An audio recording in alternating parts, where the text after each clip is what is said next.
Hi everyone, and welcome to The Sleepy Scientist. I'm really happy you're here. Tonight, we're going to go on a calm and quiet trip to learn something amazing. So get comfy, take a deep breath, and let's enjoy this peaceful science story together. Before we start, tell me in the comments, where are you watching from and what time is it for you right now? If you like relaxing science videos, don't forget to tap the like button. Now let's begin. Long before your eyes opened to the daylight, before even the clouds first learned to rain, the soil beneath your feet was already dreaming. Each grain, each crumb, carries a memory older than language, older than trees, older than even the oceans themselves. It is a quiet collector of falling stars, a resting bed for dust that once shimmered in the arms of galaxies. We don't often notice the weight of the cosmos in the dirt beneath our homes, but it's there, the tiniest particles drifting down, day by day, through the blue ceiling above us. Meteor dust is not like ordinary dust. It is fine, ancient, and endlessly patient. Every year, thousands of tons of it fall silently to Earth, sprinkled across rooftops, rivers, and mountain ridges, unnoticed by the waking world. Most of it arrives unseen, too small to sparkle, too quiet to warn. But within each speck is a story billions of years old, a remnant of celestial dance, of comets brushing past suns, of asteroids shattered in the dark. If you were to gather a handful of rich garden soil and sift it slowly through your fingers, you'd be touching space. There might be a grain, smaller than sand, that once traveled between Mars and Jupiter, caught in the gravity of ancient orbits. It drifted downward, tugged by Earth's breath, slipping softly through the layers of atmosphere, warmed only slightly, and then landing gently, nestling among pine needles and clay. This cosmic dust mingles with worm tunnels and root hairs. It blends with leaf litter and the ashes of campfires long gone, and though invisible to your eye, its touch changes things. Some of these grains carry metals not made on Earth: iridium, osmium, nickel from the hearts of long-dead worlds. When rain comes and softens the ground, those alien minerals seep into the roots of trees. And in a strange way, a maple or a sunflower may grow with atoms borrowed from distant stars. There's a kind of tenderness to this exchange. The universe does not crash upon us with grand fury most days. It whispers, landing softly. It gives its ancient breath to mushrooms and moss, to lichens curled around stone. The earth is not separate from the sky, it is in constant dialogue with it. Dust is the language they speak, over epochs and through silence. In Antarctica, where the wind carves blue secrets in ice, scientists have set traps for these starborn specks. Tiny metal trays lie open to the cold, catching what drifts down from the heavens. What they find is astonishing: fragments of minerals never seen on Earth, glassy spheres shaped by fireless entry, magnetic whispers of the solar system's infancy. And still, even without the traps and microscopes, your own backyard holds the same quiet magic. In a spoonful of dirt, perhaps gathered from beside a porch or under a rose bush, there may be pieces of a world that no longer exists. A chip from a parent asteroid, shattered 100 million years ago, carried across space by the slow rhythm of time. Some meteorites burst into flame and leave craters, loud, blazing events that become headlines and legends. But most of what the sky gives us arrives in the gentlest way: invisible, weightless, constant. It settles on rooftops and rivers alike, in forests and cities, on your hair and on your windowsill. And so, without knowing, you walk upon a layer of stardust. You plant vegetables in it. Children roll in it. Dogs dig joyfully through it. And as you breathe in the scent of warm earth after rain, you are breathing traces of the Milky Way's long journey. It becomes part of you; those tiny fragments fold into your cells, into the marrow of your bones. The story of the stars isn't finished up there beyond reach. It's still being written here, in the places we least expect. Every fallen leaf, every muddy footprint carries it forward. The heavens do not only stretch above, they lie beneath you too, sleeping quietly in the ground. Let's drift deeper now, into the way Earth holds hands with the sky. Imagine this planet not as a solid, fixed thing, but as something softer, more like breath or rhythm. The ground isn't still. It moves in quiet pulses, in roots expanding, in bacteria dividing, in rocks crumbling grain by grain, and woven into that rhythm is the fall of cosmic dust, which stirs the soil in the gentlest way. This dust is more than memory.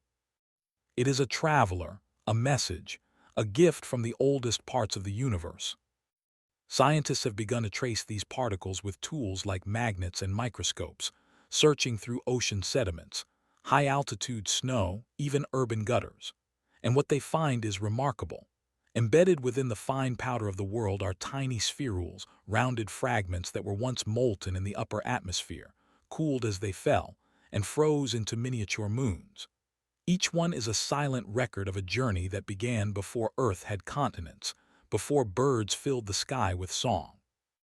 These particles do not shout their presence. They wait. In a farmer's field, they may lie hidden for decades, undisturbed beneath layers of plowed rows and fallen leaves.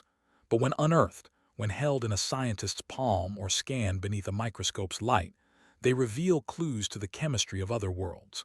Some contain ratios of isotopes that tell of supernovae, of stars that died in brilliant silence long before humans ever drew breath. Others are rich in carbon, iron, and silicates, the raw ingredients of planets, of moons, of life itself. You can almost feel their softness, their age, their mystery. These are not things made by us. They are not born of factories or cities or human ambition. They are slow and ancient, shaped by magnetic fields and solar winds, by collisions in the Kuiper belt or long-forgotten orbits around the sun. And yet, here they are folded into our gardens, resting between pebbles, wading in the creases of dry stream beds. The stars have not abandoned Earth. They are settling into it always. Some of this dust has a role beyond beauty. It acts as a catalyst for change. In the highest parts of the atmosphere, iron and nickel from meteor dust interact with clouds, affecting how ice forms, how winds move, how the sky behaves. These tiny strangers shape the weather ever so slightly, reminding us that the boundary between Earth and cosmos is not a wall but a breath, a mingling. And when this dust falls into the ocean, it feeds it. Iron is rare in many parts of the sea, and when the dust arrives, plankton bloom. These microscopic plants, drifting in currents, rise and multiply, capturing carbon dioxide, releasing oxygen, feeding fish, building the base of life. So from a meteor's slow disintegration in the sky, a chain begins: iron to plankton, plankton to krill, krill to whales. The fall of a grain from space may one day become the breath of a dolphin or the heartbeat of a seal. We often think of space as sterile, cold, separate, but in truth it mingles with the veins of our world. The meteor dust on mountaintops becomes part of rivers that carry minerals to forests. In deserts, it mingles with sand and becomes swept into windstorms, spreading nutrients over continents. In glaciers, it waits, a kind of frozen time capsule, until the ice melts and sends it flowing again. And in all of this, it is patient. It does not rush. It joins the rhythm of Earth like a quiet drumbeat, steady and unbroken. Some cultures once believed that the stars themselves turned to ash when they died, drifting down to bless the land. They burned incense to mimic the scent of celestial descent. They placed ashes on their foreheads to remember the unity between sky and ground. Without microscopes or equations, they still sense the truth, that we are dust, and to dust we return, but not just the dust of Earth. The dust of comets, of shattered moons, of cosmic rivers.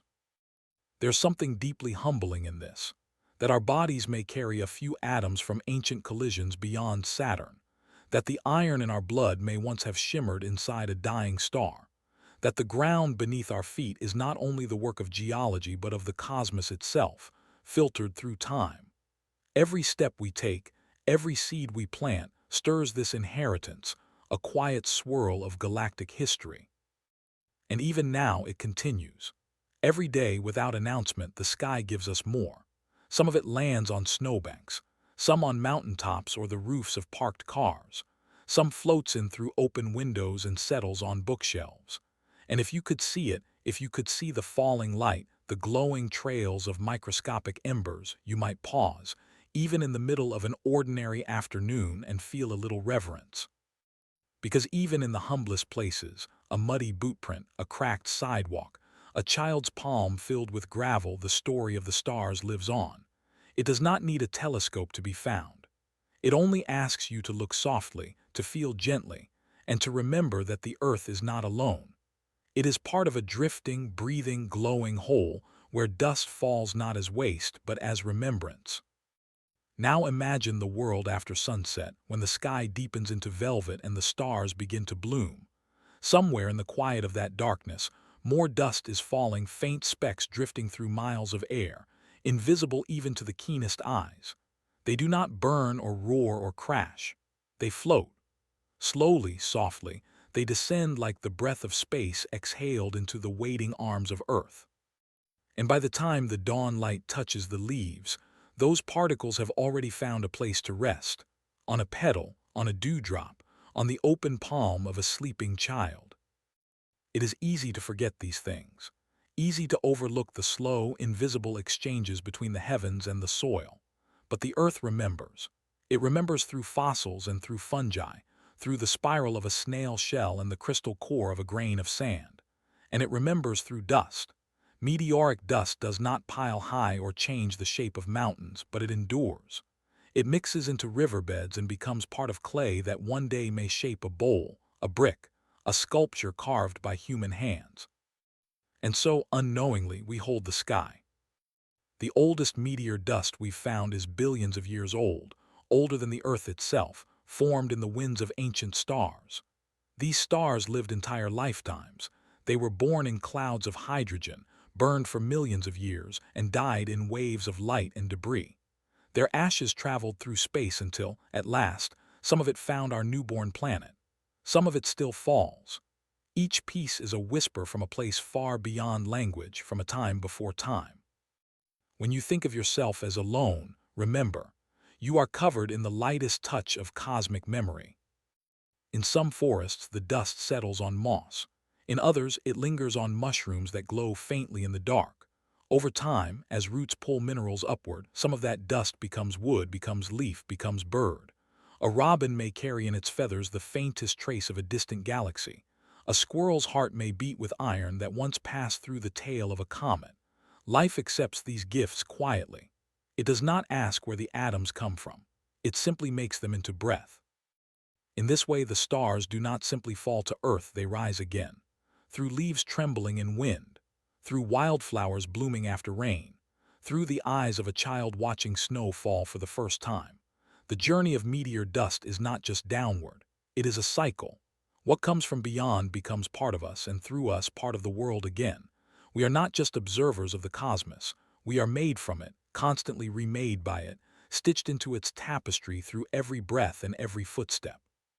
Some of this dust remains untouched for centuries, hidden in layers of sediment in deep ocean trenches or frozen tundras. And then with time, with warmth, with change, it moves again. It joins new soil, feeds new roots, and continues its patient mission. There is no rush. The universe works in whispers, not shouts. It shapes worlds with grains, not storms.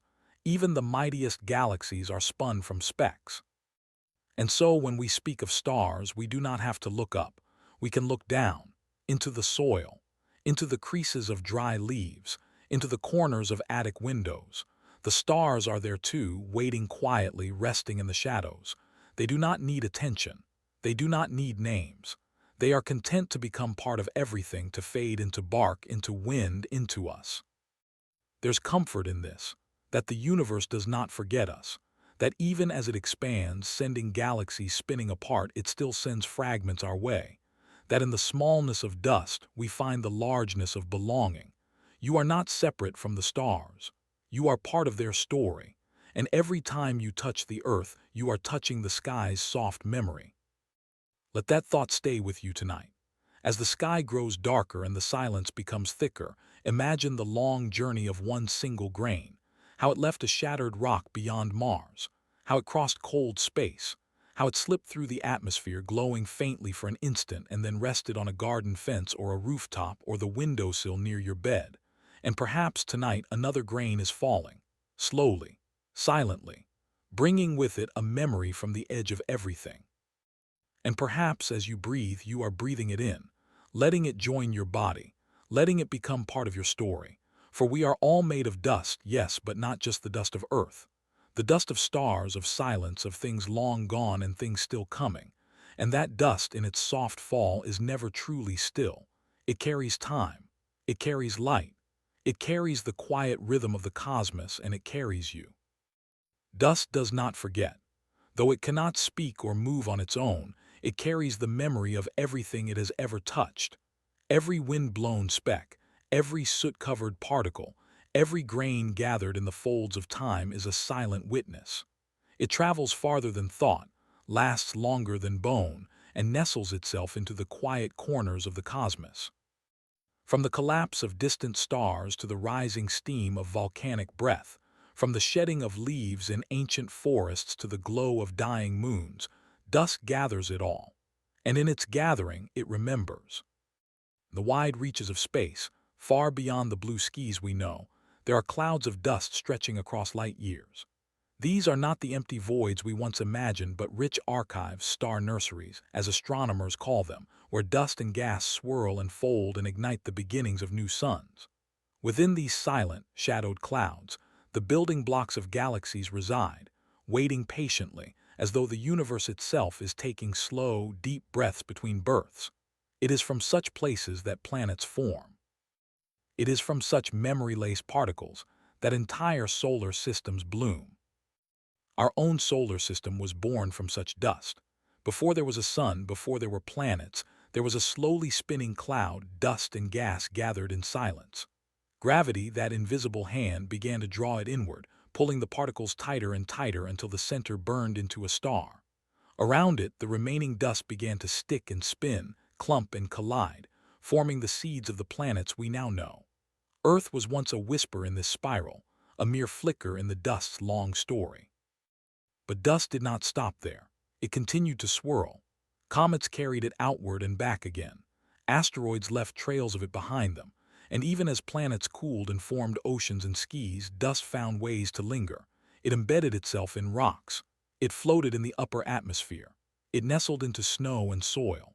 And all the while it kept its record, a quiet log of the cosmos, marked not in words but in elements, in shapes, in the delicate scars etched across its tiny surface.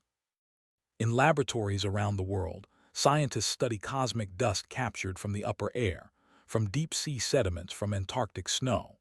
Under powerful microscopes, these grains reveal crystalline structures never made on Earth, alloys born in supernovae, silicates fused in the presence of starlight. Some particles contain inclusions, tiny locked-away pockets, that have not changed in billions of years. Within them are isotopes, noble gases, hints of the universe's earliest breath. These grains are older than Earth, older than the Sun. They remember a time when the Milky Way was still finding its shape. What's astonishing is how small these grains are. Some are no bigger than the width of a hair, yet within them is an epoch. They've traveled through interstellar space, survived the heat of entry, settled onto mountaintops and ice sheets. They've waited unspoiled for a curious hand to pluck them from their resting place. And when examined, they tell of hydrogen fusion, of stellar winds, of violent explosions that sent matter screaming across space. They are the witnesses of time, compacted into stillness. You can almost imagine them falling, not like rain or snow, but slower, like ash from a fire that burns too far to see, like a sigh released by the universe itself. They fall over deserts and forests, over cities and oceans. No place escapes their touch. Even now, as you walk down a street or sit by a window, a few particles may be drifting past you, unseen and forgotten, yet older than any mountain in view. They land gently, sometimes with a pause, sometimes with a bounce, but always with quiet persistence. And we too are collectors of dust. It gathers on books, on windowsills, in the corners of attics and the folds of clothes. But it is not all from this world. Mixed among the flakes of skin, the fragments of fibers, are hints of other places. Cosmic dust tangled into the threads of daily life. We sweep it away, wipe it clean, not knowing that we are brushing aside pieces of supernovae, the silent residue of creation. We live in a world that is gently, constantly being dusted by the stars. There is something humbling about this and something beautiful. That while we chase answers in equations and telescopes, the universe continues to offer its history in the quietest form possible, in motes and grains, in particles too small to notice but too old to forget. In this dust, there is no urgency, no noise, only patience. It waits to be seen, to be held, to be remembered in return. So when you next see a beam of sunlight slanting through a window, filled with tiny dancing specks, pause, look at them. Not as nuisance or mess, but as memory, the breath of stars, the trace of time, the soft accumulation of the universe's gentle voice. You are watching history fall through light. You are seeing the galaxy remembering itself in motion. And if you breathe deeply, slowly, you might even feel it that you too are part of what the dust remembers. Let's drift deeper now into the quiet paths of dust, where memory moves not through sound but through stillness. The dust of the universe does not age like we do, it does not wrinkle, does not weaken, does not fade. Instead, it gathers meaning. It becomes a library without walls, each grain a page, each page a galaxy's whisper. There are specks in the soil outside your home that once floated past Saturn's rings. There are particles caught in raindrops that were forged before the Earth had oceans. Time folds gently inside them, pressed into silence by heat, light, and gravity. In deserts, ancient dust lies undisturbed beneath shifting dunes, preserved for centuries by stillness. In deep-sea trenches, particles drift and settle like slow snow, building up layer by layer into soft archives of the cosmos. Even in the far corners of Antarctica, dust lands silently upon the white surface, recording not just the winds of Earth, but the breath of space. Scientists drill into the ice, pulling up columns of frozen time, cores that tell the story of firestorms on the sun, of distant volcanic pulses, of meteoric feathers falling unnoticed into the cold. Each layer in those ice cores is a line in the story. Some are darkened by ash, others by soot, and among them, scattered in the pale blue glass of time, are the tiny black grains of cosmic origin, no larger than a whisper but unmistakable. They are enriched with isotopes not found in typical Earth materials, exotic fingerprints of stars that lived and died long ago. And from their presence we learn. We learn that the galaxy has not only looked upon us but touched us, in dust, in silence, in the slow rhythm of descent. Meteoric dust doesn't just remember the stars. It remembers Earth too, remembers how our planet's atmosphere shapes its fall, how it glows faintly for a breath of a second, how it tumbles through thermals and cloud layers before finally landing. And in this journey it collects something of us. It picks up traces of air chemistry, mingles with water vapor, dances briefly in sunlight. It touches the breath of trees and the sigh of wind before finding rest. And when it finally joins the soil, it becomes both stranger and native, a piece of the sky with a footstep on earth.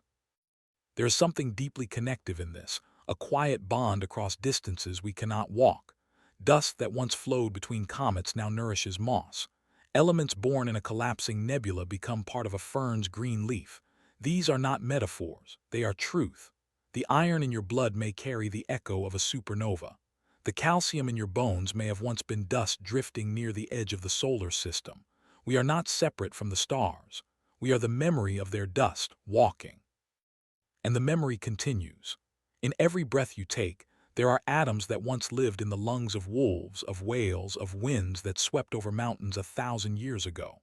But among those atoms are also pieces of things never born on Earth, strange visitors that pass through fire and silence, bringing with them no announcement, only presence. This is the soft geology of time, a layering of the familiar and the ancient, of the earthly and the cosmic. The soil beneath your feet holds these memories too. In every garden and every forest floor, in every field that waves with golden wheat or bends with heavy rain, there are particles from other worlds. Some are embedded deep, only revealed by erosion or excavation. Others lie close to the surface, gathered into the bodies of earthworms, carried by the roots of trees. And through it all, the earth listens. It welcomes the dust and makes it part of its story. Even city air, heavy with exhaust and noise, carries cosmic dust. Scientists have collected it from the tops of skyscrapers, from the soot of gutters, from the grime on ancient roofs. When examined carefully, the magnetic grains reveal themselves, shaped by heat, smoothed by travel, marked with the slow fingerprint of stellar time. They tell of meteor streams, of the way Earth moves through cosmic trails left behind by forgotten comets. Every August, during the Perseid meteor shower, some of these fragments enter our atmosphere, not as shooting stars alone, but as fine particles that keep falling long after the lights have faded. There's something poetic in this, that the grand display of light across the night sky has a quiet sequel, that even after the fireworks have ended, the dust remains, falling like a lullaby, unseen, unwavering, that the spectacle becomes substance, that the light becomes touch, and in that touch, the memory deepens. And so we return to the question, how does dust remember the universe? It does so without words, without clocks. It remembers in structure, in trace elements, in scars left by collisions and light. It remembers through presence, by simply existing where it should not be, carrying clues from other skis. And we, who are always searching, learn to listen, not with ears but with wonder, not with haste but with the patience dust has always shown. In the end, dust teaches us that memory is not only a thing of the mind. It is a thing of matter, of motion, of gentle falling. The universe remembers itself through dust, and through that remembering it shares the quiet truth that nothing is truly lost, only changed, only carried forward in smaller and softer ways. Now let yourself imagine a world where nothing is truly gone, where every breath, every falling leaf, every grain of dust holds on to the echoes of what came before. In this world, dust is not just residue, it is remembrance. It does not fade, it drifts, it rests, it waits, and in its quiet waiting it cradles the history of everything. What seems like silence is only the hum of memory at a slower pace, and what feels like emptiness is filled with the soft weight of what once was and what still is. Some of the oldest dust on Earth has never felt a footstep, never been turned by a plow or washed by rain.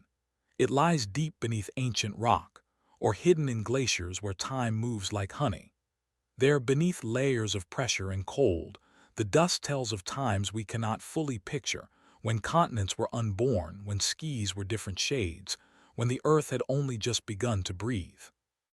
Inside those grains are tiny patterns, not etched by hands but sculpted by fire, by radiation, by the slow collision of molecules over light years. These are the hieroglyphs of the stars, and we are only beginning to learn how to read them.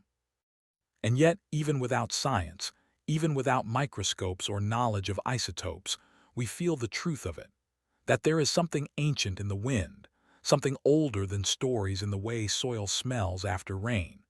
We feel it when we walk through quiet forests or gaze at moonlight reflecting off the surface of still water. We feel it in the hush between waves, in the warmth of sun on stone. That sense, that feeling of time stretching beyond us, is the memory of dust singing softly in the background of everything. In some traditions, it is said that dust holds the breath of ancestors, that when the wind stirs it, you are hearing their voices, that every gust carries with it not just particles but presence, a whisper from the past, a promise from beyond.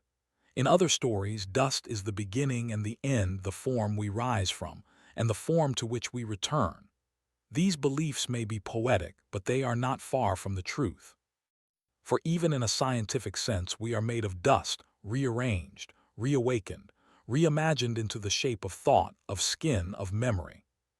The dust of the universe does not judge. It simply moves. It slips through cracks, settles on forgotten windowsills, gathers in the corners of ancient temples and quiet attics. It does not demand to be seen. It does not rise in anger or pride. It waits, knowing that in time everything will return to its level. The mountains will crumble. The machines will rust. The books will yellow and soften. And what remains, what always remains, is dust.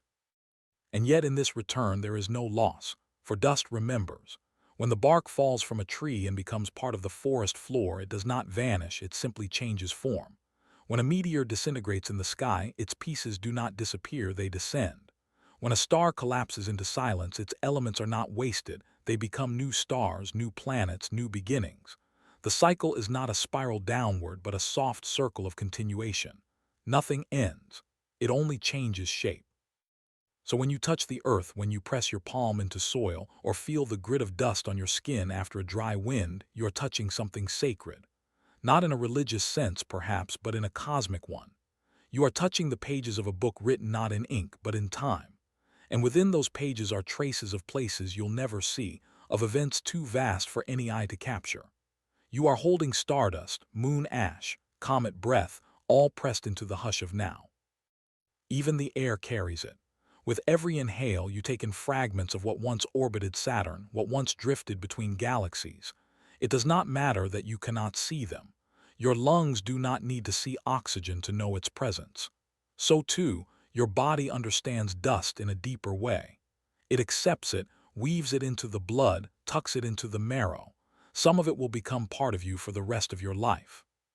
Some will pass through you and return to the world, carrying with it a trace of your warmth, your movement, your memory. And so the remembering continues. Dust falls, earth gathers it, life receives it, and through each cycle the universe holds on to its quiet truth that nothing is ever truly lost, that every speck carries a story, that we are all connected not only by the things we build or the words we share, but by the particles that drift between us, carrying the echoes of the stars. Let that be a comfort. In the stillness of night, when all seems quiet and alone, remember, you are never untouched, you are never forgotten. The dust remembers you just as it remembers everything. It holds your shadow, your song, your breath. And even after you are gone, even after your name is no longer spoken, the dust will carry your story forward, silently, gently, forever. It begins before you hear it.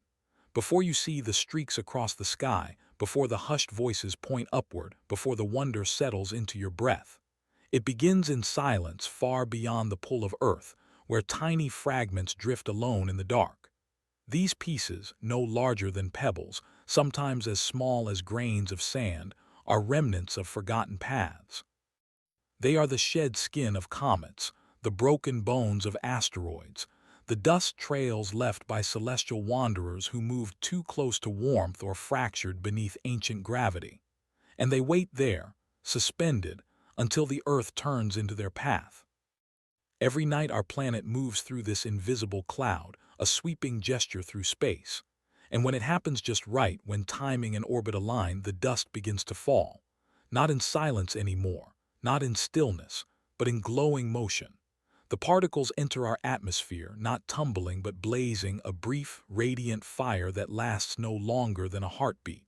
One after another, they trace silent arcs across the sky. The fire is not the dust itself burning, but the air around it, compressed, heated, lit. What you see is a message igniting, a flash of light marking the end of a long journey.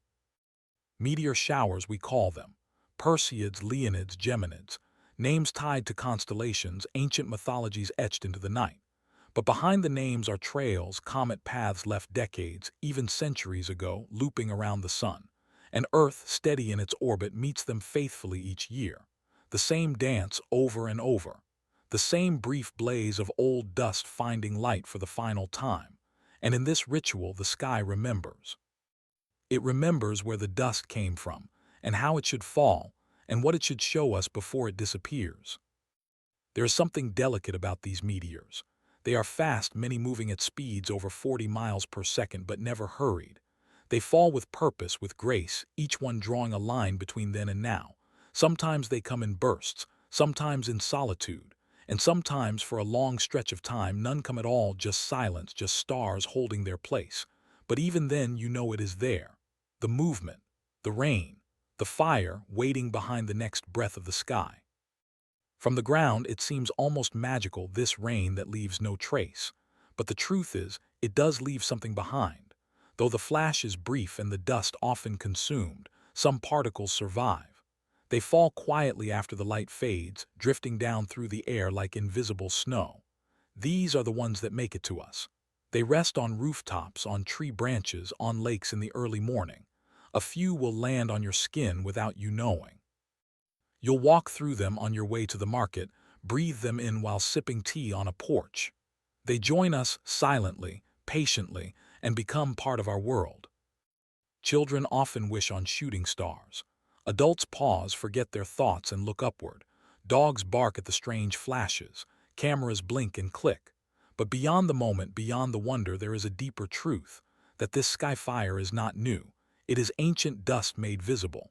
It is the quiet becoming bright. It is the whisper of something old meeting the warmth of something alive. And in that intersection, light and motion, age and atmosphere, something fleeting and eternal is born. Some meteors leave more than light. They fragment. They break apart in the air, scattering pieces across the land.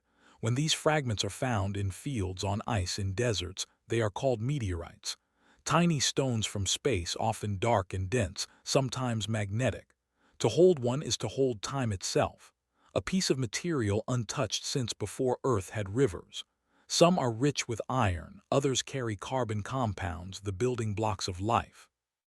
And scientists have discovered amino acids in them, as if the universe was scattering seeds long before Earth had soil. There is a theory, quiet, cautious, poetic, that life's first ingredients came from such falls, that the early Earth, still hot and restless, was showered not only in light but in potential, that within the meteorites were hints, blueprints, whispers of what life could be, and that slowly, through rain and ocean and time, those whispers grew louder. Whether or not it is true, the story remains beautiful, that we might owe our breath to a distant fire, that every falling star might carry not just memory, but invitation. And so, when meteor showers streak above us, we are not just watching debris. We are watching history collide with breath. We are watching time slip through the narrow gate of gravity.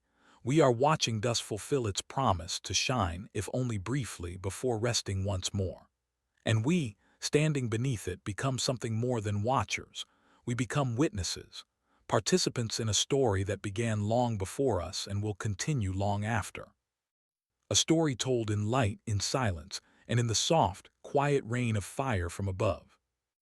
Let us drift now beneath that sky, long after the last streak has faded and the night has returned to stillness.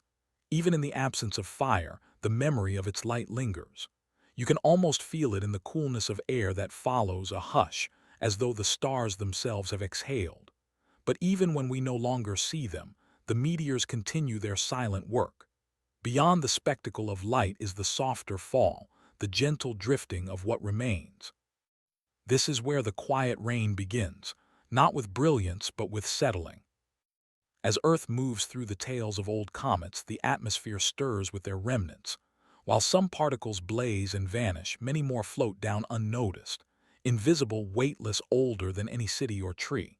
This rain does not wet the ground. It does not patter or splash. But over days and weeks it blankets the world in a thin veil of cosmic ash.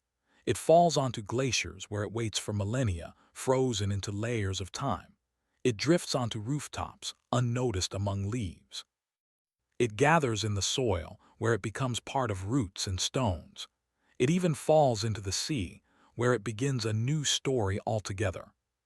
The deep ocean, iron from this meteor dust, feeds the smallest creatures, plankton that bloom with sudden life when touched by such ancient metal.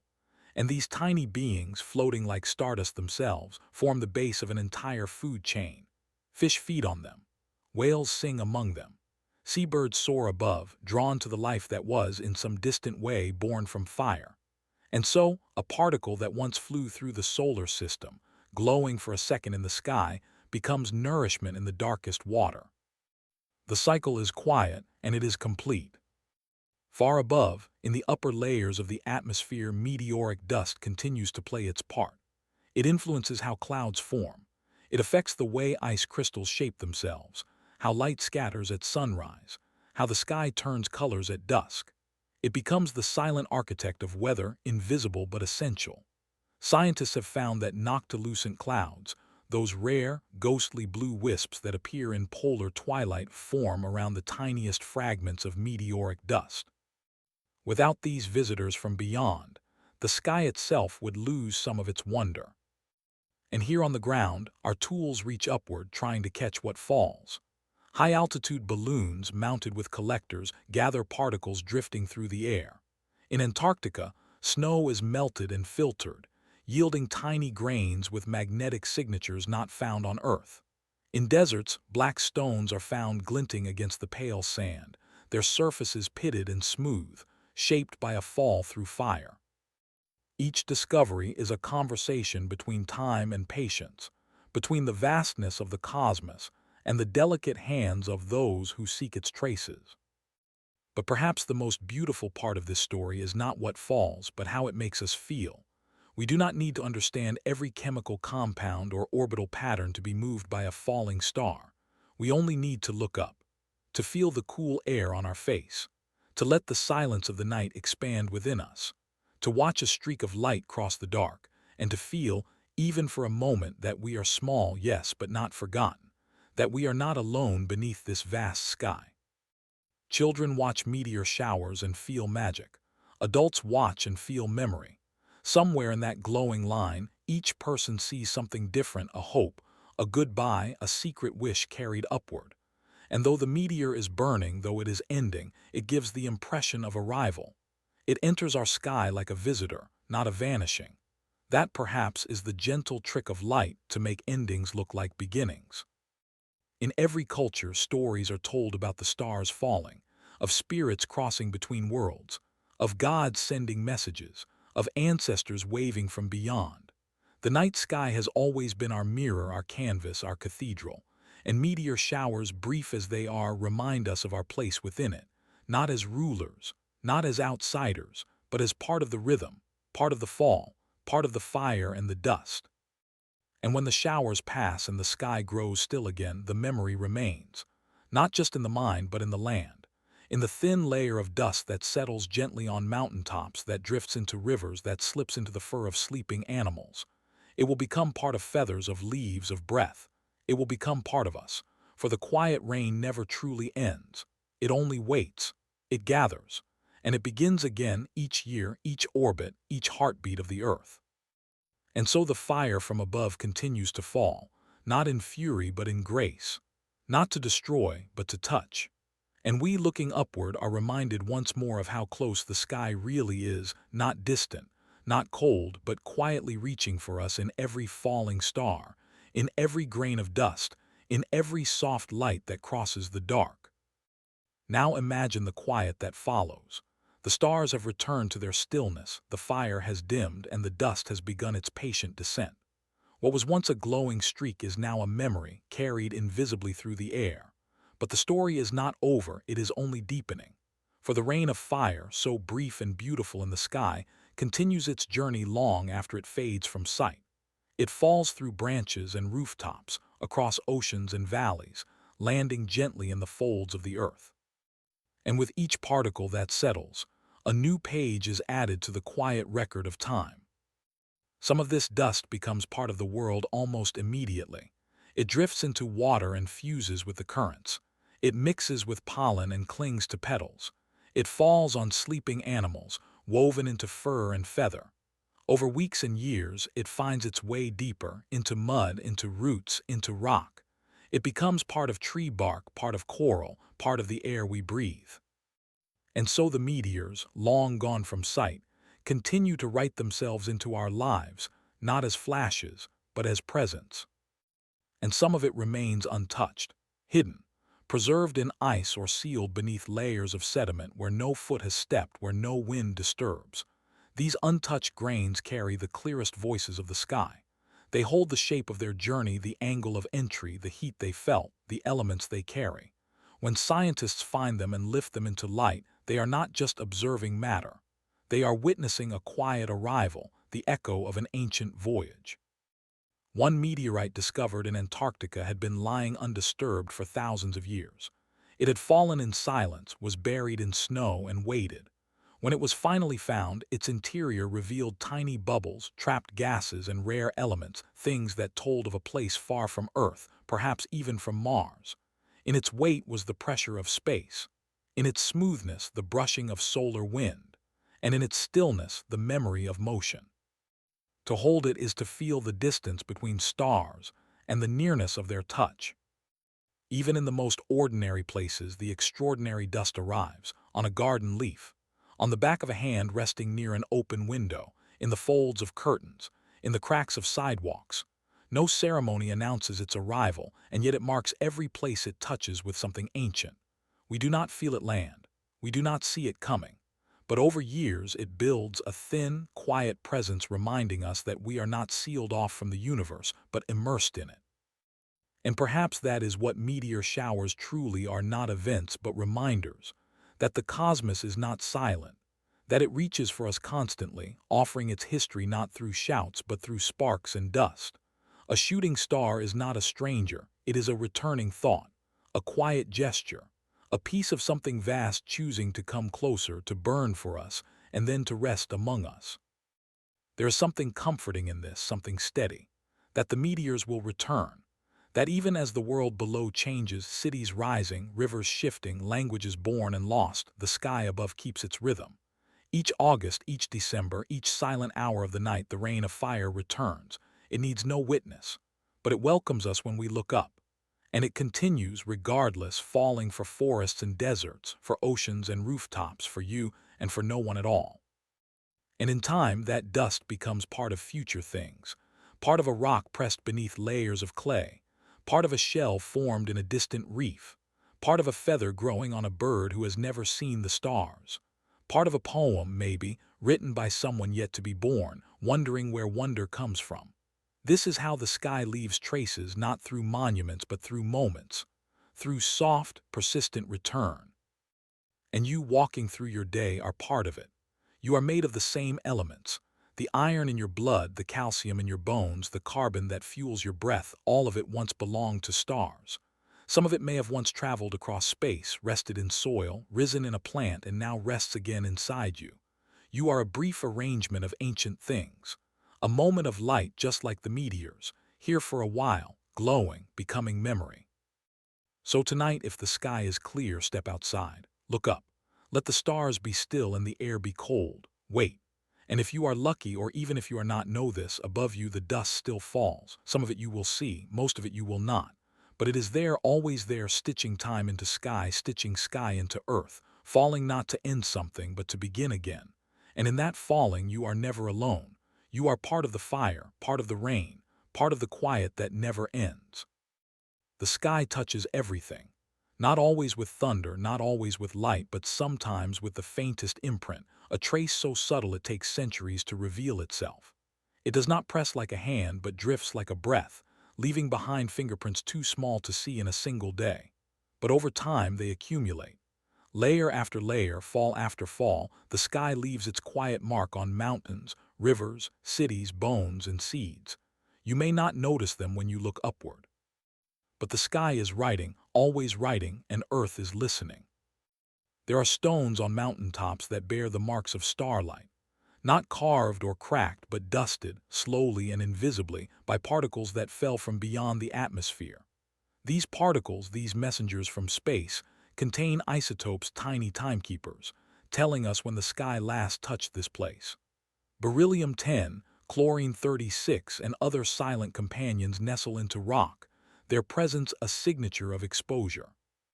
Scientists call them cosmogenic nuclides, born in the collision between cosmic rays and the atoms of Earth's surface.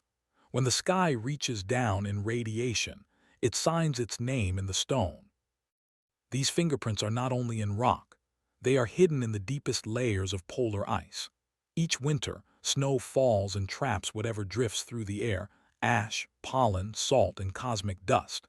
Year by year, these layers accumulate, becoming frozen records of what passed through the sky. With special drills, scientists pull them out like scrolls. In one section of ice no wider than a tree trunk, there are fingerprints going back hundreds of thousands of years. Inside are traces of volcanic eruptions, solar storms, meteoric showers, and the breathing rhythm of Earth's orbit itself. And there is the dust, always the dust. Every fingerprint the sky leaves is edged with it. 1,000 tons of cosmic dust fall to Earth each year, not with noise but with stillness. It gathers in rooftops and gutters, clings to spiderwebs and feathers, becomes part of morning dew. Some grains are magnetic, some shimmer with metal. Some are spheres, perfectly round from being melted during their fall. And each one carries a trace, a fingerprint of where it came from. The asteroid belt, a comet's trail, the wake of an exploded star. Even in the most ordinary places, these fingerprints hide. In deep ocean mud, where no light reaches, there are layers rich in extraterrestrial iron. In ancient clays, there are patterns that show when Earth passed through denser regions of cosmic matter. In fossils, tiny inclusions hint at moments when something from the sky altered the chemistry of life itself. There is a memory, pressed into everything, of the times when the sky reached down and left something behind. Sometimes the sky leaves its fingerprints not in what it adds, but in what it changes. During powerful solar storms, Earth is bathed in charged particles that alter the chemistry of the upper atmosphere. These changes are recorded in tree rings, narrow lines etched into wood that reflect years when the sun was angry or distant. In old timbers and fallen logs, you can see those moments, years when the sky shouted instead of whispered, when the fingerprint came as a push instead of a pat. But even the quiet touches leave marks. The air itself bears the history of what has fallen. Tiny anomalies in atmospheric composition tell us when a comet passed close, when a meteor broke apart in the upper sky, when a faint stream of particles slid through the night unseen. There are even rare events, spikes in radiocarbon or strange isotopes, that tell of something massive passing by, something not yet understood. A mystery left behind not in bones or ruins, but in the very breath of the planet. It is easy to imagine the sky as distant, unreachable, but it is not above us, it is around us. It falls on us with every gust of wind, every snowflake, every soft drift of ash. The earth wears its touch like a second skin, and that touch is patient. It does not demand attention. It does not need to be seen. It only needs to remain. And we, moving through our lives, rarely notice. We sweep the dust, polish the windows, rake the leaves. We forget that each of these things may carry a fingerprint older than our species, that the layer of grime on a rooftop may include particles from the edge of the solar system, that the soot on a windowsill may contain metal forged in the death of a star. These are the gifts of the sky, not gold, not thunder, but fragments. Quiet, scattered, unassuming. And yet in their accumulation they speak. In this way the sky leaves behind not one message, but many. It writes its story in stone, in ice, in dust, in wood, in air. It does not write in letters, it writes in patterns, in ratios of isotopes, in shapes only microscopes can see, in the way light bends, or trees grow, or lakes gather sediment from winds that carried something more than air. The earth, it turns out, is not just touched by the sky, it is a page upon which the sky writes, again and again, without ever lifting its hand.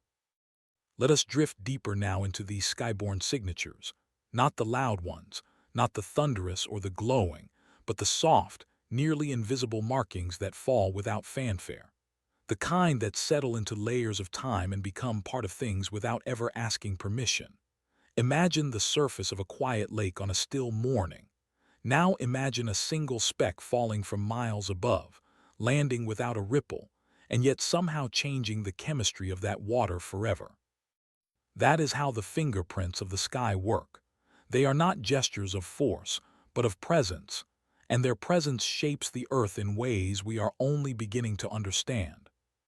When Earth travels through dense pockets of interplanetary dust, the atmosphere becomes briefly crowded with particles too small to burn, too light to flash. They drift downward, coating everything with a film of the cosmos. During these times, even a remote mountaintop will gather traces of iridium or nickel, metals rare on Earth but common in asteroids and comets. These are not just particles. They are time capsules. Some are remnants of the very early solar system. Some are older than the planets themselves. To touch them is to brush against the materials that once floated in the disk from which Earth was born. In certain sediment layers across the globe, there are sudden spikes in these elements. Geologists call them anomalies, small, sharp increases in extraterrestrial metals or isotopes that don't belong in Earth's usual rhythms. Often, these anomalies line up with dramatic moments in history. The most famous is the thin clay line marking the boundary between the Cretaceous and Paleogene periods, where iridium levels suddenly surge. This line, found in rocks from North America to Asia, whispers of a day when the sky did not merely touch Earth but struck it, ending the age of dinosaurs. That fingerprint is sharper, louder, but it too is part of the sky's ongoing memory, a punctuation in the story. Yet most sky leavings are not catastrophic. They are quiet, diffuse, ongoing. In the high Arctic, where winds sweep clean and few footsteps disturb, researchers have found microscopic spheres embedded in the ice, glassy beads formed by meteoric dust as it melted and reshaped during descent. Some of these are perfectly round, like tears that froze in flight. Others are pitted or hollow, shaped by turbulence and time. Their surfaces tell stories of entry, of heat and velocity, of air meeting motion, of a long fall through invisible layers. Elsewhere in deep-sea sediments, a slow rain of particles creates a continuous archive, each layer marking years, centuries, millennia. Buried within these oceanic diaries are traces of cosmic rays, solar storms, and meteor trails. When the Japanese KT boundary was drilled beneath the Pacific, scientists found more than just rock. They found the sky etched into the earth. Like a fingerprint pressed gently into soft clay, the sky had left its impression, unshaken by time. And trees, too, remember. Each year, a tree grows another ring, adding to the concentric record of its life. But in certain years, that ring becomes narrower or denser, marked by the fallout of solar flares or changes in the upper atmosphere caused by events far beyond Earth. A surge of cosmic rays from a supernova, even at vast distance, can alter the production of radiocarbon in the air, and trees absorb that chain. Later, when we slice the trunk and read its rings, we are not just learning about droughts and frost. We are learning when the sky turned briefly brighter, more dangerous, more electric. These imprints are not just scientific, they are emotional, they are poetic. There's a certain comfort in knowing that the universe is not indifferent, that it does not float above us in isolation but gently marks our world, leaving behind signs of its presence in the places we least expect. In a brick wall's weathering, in the mineral content of a spring, in the way iron rusts slightly faster after a meteor shower. Small things, subtle things. But together, they shape a feeling that the world is part of something larger and quieter than we usually remember to see. In meteorites, we find the most tactile fingerprints. Polished slices of these spaceborne stones show chondrules, tiny spheres fused together in early solar heat, patterns unlike anything formed on Earth. They contain trapped gases that match no known air. They carry crystalline arrangements formed in zero gravity. They are unlike any rock we might stumble across in a field, and yet they fall into those very fields, waiting to be picked up, held, wondered over. A small child may find one and feel without words that it is different, that it is from somewhere else, that it carries not just mass but memory. And we too carry memory. Within our cells are atoms forged in stars. Within our bones is calcium that once floated free in stellar wind. Within our thoughts are sparks made possible by iron drawn from ancient soils, soils touched long ago by falling dust. Our bodies are layered archives, written not only by life and love and learning, but by the cosmos. The sky has left fingerprints on us, too, and we move forward with them, often without knowing. So when you walk beneath the sky, know that it has already touched you. When you dig your hands into the soil, know that something from beyond may be resting there. When you hold a stone, when you sip from a stream, when you rest your head on moss, the sky may be near, folded quietly into the shapes of this world. And when you pause, when you are still, you may feel it not above you but within and around you, the subtle presence of all that has fallen and become part of everything. Now let us imagine time as a surface, smooth and soft like untouched sand, and each moment the sky brushes against it, a new print is pressed into place. These fingerprints, though weightless, shape the world. They do not need to shout to be heard, nor do they need to strike to be remembered. They leave their mark slowly, invisibly, patiently. And in this patience, the story of our planet becomes deeply interwoven with the silence of the stars. The sky does not pass us by. It settles into us. And we are never the same. There are places where the fingerprints are layered so thick they can be seen without effort. Craters, for example, are the more obvious records, the bold signatures of moments when the sky pressed hard into the earth. But even there, time softens their edges, fills them with water, turns them into lakes, forests, towns. What once was an impact becomes a place for life. The mark remains, but it is not only a scar. It is also a seed. The sky, even when loud, does not only break, it begins. In other places, the marks are quieter. A thin crust of metal-rich soil in the middle of a grassland. A faint shimmer in sand that tells of a long-forgotten meteor fall. A layer of clay in a canyon wall, telling of a sky that darkened the world for months. These signs are not hidden, only quiet. They speak in the language of layers, of time stacked patiently, each new page laid over the last. The sky has been writing into the earth since before there were eyes to read it, and it continues always, even now. And then there are the marks that move, carried not in stone or sediment, but in the behavior of light, of wind, of magnetism. The Earth's magnetic field shudders when the sun sends bursts of energy across space, and those shudders ripple through the ionosphere, bending signals, coloring the sky with green and purple auroras, marking the moment with beauty and distortion alike. These are not permanent fingerprints, but they are part of the rhythm, the pulse of sky into earth, felt in silence and seen in shimmer. Sometimes the fingerprints arrive with mystery. Tiny spikes in isotope records, unexplained shifts in radiation trapped in coral or ice. No event remembered, no cause known. And yet the sky has left a mark, perhaps from a passing burst of energy from a distant supernova, perhaps from a comet unseen, perhaps from something we have yet to imagine. The universe is old and wide, and its memory is not confined to what we already know. The sky's fingers reach farther than our current understanding, and still, they leave their quiet touches. Even the animals carry the memory. Migratory birds navigate by the stars, by magnetic fields shaped partly by solar storms. Sea turtles return to beaches by sensing Earth's subtle magnetic shifts, shifts influenced by the touch of space. Whales sing in oceans affected by weather, and weather is shaped in part by cosmic dust and solar wind. The fingerprints are everywhere. They guide not just the stones and the ice, but the living rhythms of breath and flight and song. And what of us? We build towers to reach the sky, machines to study its patterns, satellites to monitor its mood. We have begun to map the fingerprints in data, to catalog each impact, each layer, each anomaly. And yet the most powerful marks are those we do not measure, the way we feel beneath a sky full of stars, the hush that falls over a group of people watching a meteor shower, the breath we hold when we see the northern lights unfold above snow. These are not just reactions. They are recognitions. A part of us remembers being touched. We are made from these materials, after all. The carbon in our cells, the iron in our blood, the oxygen in our lungs, all of it was forged in stars, scattered into space, collected into dust, and drawn together again into life. We are quite literally fingerprints of the sky.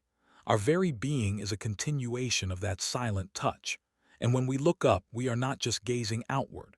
We are returning the gesture. We are reaching back. In every field where children chase fireflies, in every mountain where snow gathers slowly, in every puddle that reflects the stars at night, the fingerprints remain. Some are bold, some are faint, but none are lost. And as long as dust continues to fall, as long as sunlight bends and particles drift, the record will grow.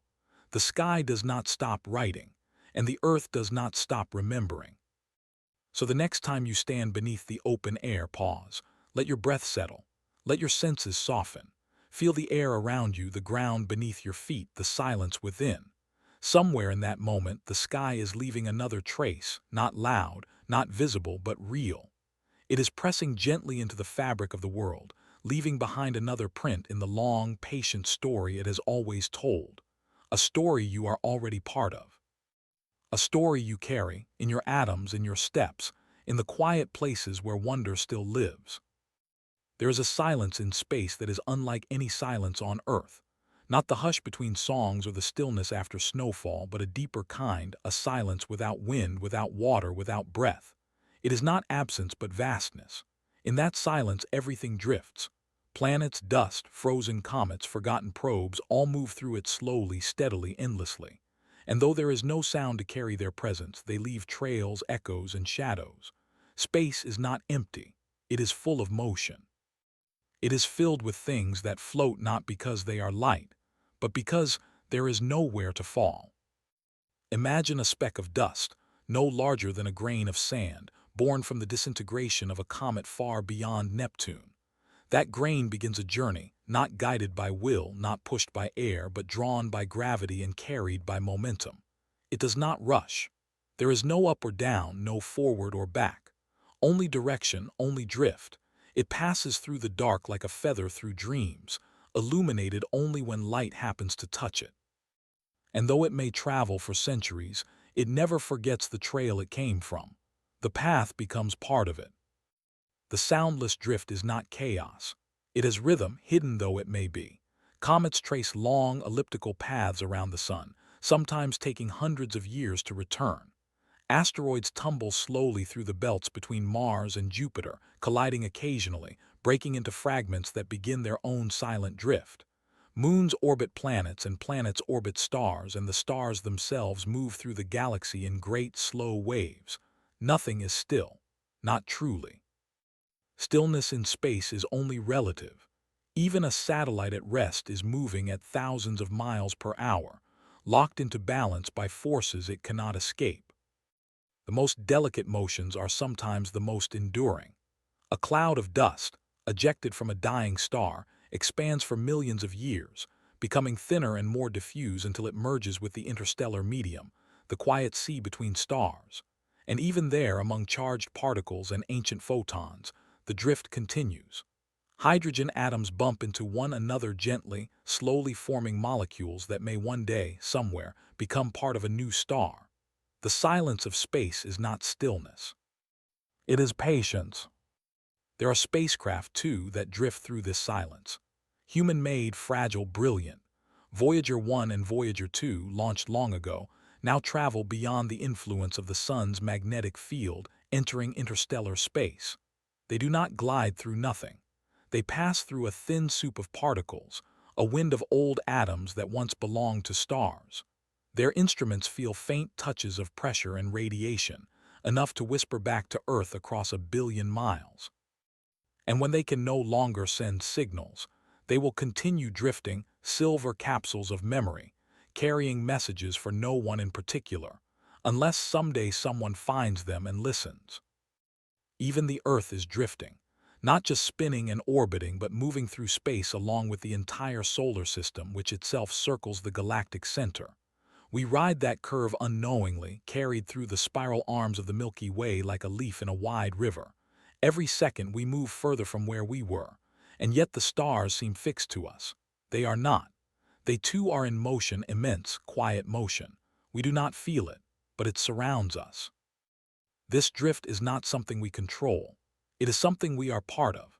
Our bones carry atoms that once belonged to stars born in distant parts of the galaxy. The calcium in your teeth, the iron in your blood, the oxygen you breathe, all drifted once through the silence of space. Before Earth was Earth, the elements were already in motion, already being shaped by gravity, radiation, and time. And so when you move, when you breathe, you carry the echo of that soundless drift within you. It is strange to imagine that in the cold and quiet spaces between stars, things still happen. Molecules find one another, dust accumulates, gravity pulls, time passes. And sometimes, even in the most forgotten corners, a star is born. All of it happens without noise, without celebration. Just drift, slow and constant, just silence filled with becoming. The void is not empty, it is full of memory. Every particle has traveled a path longer than we can imagine. Every drifting stone is a witness. And the space between things is not blank, it is a bridge, a passage, a field where motion continues without pause. In this way, the soundless drift is not lifeless. It is simply beyond hearing. It is the pulse beneath stillness, the dance beneath darkness. And though we live in a world full of sound, of voices, engines, storms, and music, we too are shaped by silence. Our thoughts form in quiet, our dreams rise in stillness. And our planet, warm and loud as it sometimes seems, spins gently through that vast quiet sea, held not by noise but by gravity, not by force but by balance. The silence outside is not a threat. It is a cradle, deep, dark, and filled with the motion of everything that has ever existed, still drifting, still becoming, still home. Let us drift further now, deeper into that vast hush where everything moves, yet nothing hurries. In the soundless reaches beyond our sky, even time feels slower. A million years might pass in the life of a drifting stone, and still, it is not in a rush. The universe does not count seconds as we do. It measures in movements, in the orbits of moons, in the unfolding of nebulae, in the stretching and cooling of light. And within that slow unfolding, the drift continues, not lost, not wandering, but following invisible lines drawn long before we ever looked up. Take, for instance, the dust that leaves the tails of comets, tiny particles released with each pass close to the sun. Once freed, they begin their own journeys, weaving soft trails behind them through the solar system. Over time, these trails spread into delicate streams. And when Earth's orbit intersects one, those particles enter our atmosphere as meteor showers. Each flash of light we see in the night sky is the final breath of a long, silent drift, a journey that may have begun before our species even walked upright. And even as the light ends, the memory continues, descending as dust onto oceans and rooftops and into the folds of our everyday. The same drift shapes planets and moons. After collisions, debris is thrown into slow spirals, pulled by gravity and shaped by time. Rings form Saturn's bright and icy, Jupiter's faint and dusty, all made of pieces that have nowhere else to go. And though they circle endlessly, they are not stuck. They are performing a kind of dance, quiet and mathematical, guided by forces that never sleep.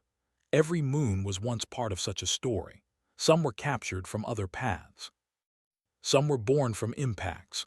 All now move in loops that echo the past, keeping silent company with their planets. Even beyond our solar system, drift remains the quiet architect. Between the stars lies the interstellar medium, a thin soup of gas, dust, and charged particles that floats without resistance. This material gathers over millions of years into dense clouds, and sometimes in the deepest cold, gravity takes hold and begins to compress the gas. Light cannot yet escape, but heat begins to rise. And then, quietly, a star is born. No explosion, no sound, just the hush of fusion awakening, hydrogen becoming helium, energy radiating outward. The star begins to glow, and light enters the silence once more. There are places where this drift becomes a memory we can touch. Meteorites found on Earth are not just rocks, they are stories. Some come from the asteroid belt, carrying the building blocks of planets. Others may come from the Moon or Mars, flung away by ancient impacts and arriving here after drifting through space for thousands or even millions of years. Their surfaces are scarred by their passage, melted crusts, fusion lines, tiny pits made by micrometeorites. Inside, they are unchanged. They carry minerals, elements, and sometimes even water locked within their cores. They are not foreign. They are familiar, made of the same ingredients as us, shaped only by distance and time. There are particles smaller still, prosolar grains, that predate our sun. Found in certain meteorites, these microscopic crystals are older than the solar system. Their isotopic fingerprints match no known earthly process. They were formed in the outer layers of dying stars, expelled into space by stellar winds, and slowly found their way into the dust clouds that formed our world. When scientists isolate these grains and study their structure, they are reading a sentence written by a star long gone. The drift carried that sentence across light years, folded it into stone, and placed it gently at our feet. All of this motion is quiet. We do not hear it, we do not feel it, yet it surrounds us. The Earth drifts around the Sun. The Sun drifts through the Milky Way. The Milky Way itself drifts toward the Andromeda Galaxy, their slow collision a dance that will not complete for billions of years. And all the while, light from distant galaxies reaches us, stretched and softened by time, telling us of places that are no longer there or have changed beyond recognition. The cosmos sends us these postcards not in sound, but in light, and we catch them quietly with our telescopes and our wonder. Sometimes when everything in your life feels hurried, the pace of voices, of screens, of clocks ticking fast, it helps to remember the drift. To remember that most of the universe is unhurried. That meaning can be carried not in speed but in persistence. That the slow falling of dust, the long orbit of a comet, the endless flight of a satellite beyond the reach of sunlight, all matter just as much as the brightest explosion. Stillness is not absence. It is another kind of movement. Even in our dreams there is drift, memories sliding into one another, thoughts rearranging slowly without resistance, the quiet spaces between words, the pause before a tear, the way we wake up feeling as though we've traveled though our bodies never moved. The brain, like the universe, knows how to drift, to float through silence, to arrive softly. And so when you stand beneath the stars and feel the stillness wrap around you, know that you are moving, that everything around you is in motion, not racing but drifting soundlessly, steadily, always. And in that motion you belong. You are not separate from the stars. You are shaped by the same forces, carried by the same rhythms. You are part of the soundless drift through space, and in your own quiet way you are still becoming. Now let yourself imagine drifting, not as a person, not even as a body, but as something smaller, a particle, a fragment, a single mode of matter no larger than a breath. You float in space, not pulled by any hand, not pushed by any engine. Around you is the deepest dark, pierced only by distant stars. There is no noise, but there is movement. A quiet momentum, a path that began long before your existence. You do not steer, you do not resist. You simply move through gravity, through light, through time itself. And though no sound follows you, your presence leaves traces. You bend the path of other things just slightly. You feel the faint warmth of stars you pass, the tug of fields you cannot see. If you land on a rock, you might lie there for 1,000,000 years.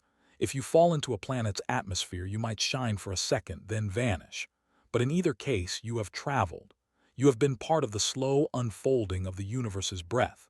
And you, in your silence, have mattered. This is how so much of the cosmos unfolds, not in grand explosions, though those happen, but in drift, in patience, in dust and motion, in the soft, tireless exchange between stars and what surrounds them. Stars lose mass with time, releasing particles into the void. Some of that material becomes the foundation of new stars, new planets, new possibilities. What drifts is never wasted. It becomes part of something again and again in different forms. A cycle without sound, but not without meaning. Even light drifts. It stretches as it moves, redshifting across distance. The further it travels, the softer it becomes. A flash from a distant galaxy may take 10 billion years to arrive. By the time it reaches us, it is a whisper, a faint signal stretched by the expanding universe. And yet we see it, we measure it, we learn from it, we remember it. Even light, which moves at the fastest speed there is, cannot escape the poetry of the drift. Our own planet carries the rhythm of drift, hidden in its rocks and rhythms. The continents themselves move, floating on molten layers, separating and reuniting over millions of years.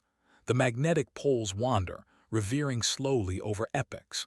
The oceans rise and fall not only with the moon, but with the long-term gravitational cycles of the solar system.